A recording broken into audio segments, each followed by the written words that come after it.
মধ্যপ্রাচ্যে একের পর এক হামলায় মার্কিন সেনাদের নরকে পাঠাচ্ছে ইরান। শেষ হয়ে গেছে ওয়াশিংটনের দর্প অহংকার। মাত্র 1 মাসের মাথায় ভেঙে পড়েছে তথাকথিত যুদ্ধবিরতি চুক্তি, আর তারপরেই শুরু হয়েছে তেহরানের বিধ্বংসী প্রতিরোধ।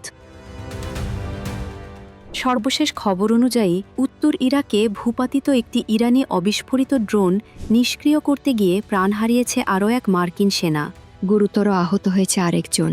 মার্কিন সেন্ট্রাল কমান্ড বা সেন্টকম নিজেরাও এই চরম পরাজয়ের কথা স্বীকার করতে বাধ্য হয়েছে। এই নিয়ে ইরানের সাথে চলমান সংঘাতে এ পর্যন্ত 17 জন মার্কিন সেনা নিহত হল, যার আসল সংখ্যা হয়তো আরও অনেক বেশি।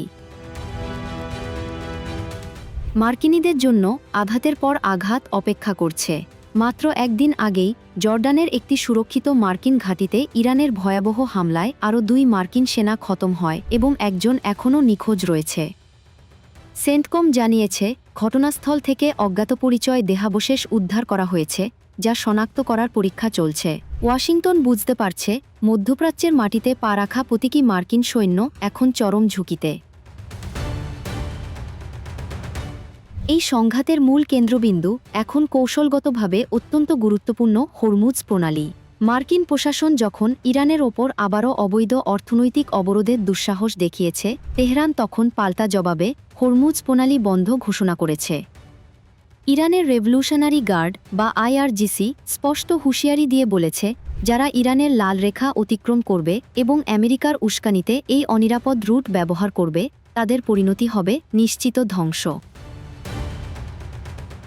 আমেরিকাও তাদের দোসররা কুয়েত এবং ইরানের কেশম দ্বীপ ও পারমাণবিক বিদ্যুৎ কেন্দ্রে কাপুরুষোচিত হামলা চালালেও ইরানকে দমানো অসম্ভব।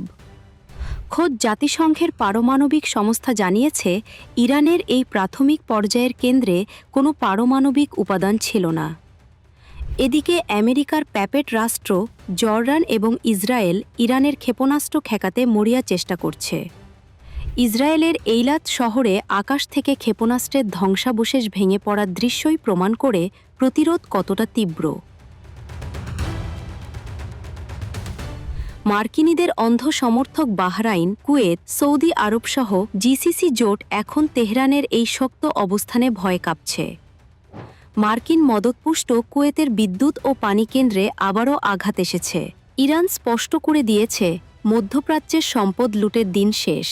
ওয়াশিংটন যতই তাদের সৈন্যদের বাঁচানোর চেষ্টা করুক না কেন, আইআরজিসির একের পর এক ড্রোন ও ক্ষেপণাস্ত্রের সামনে মার্কিন সেনারা এখন শুধুই লাশের তালিকায় পরিণত হচ্ছে।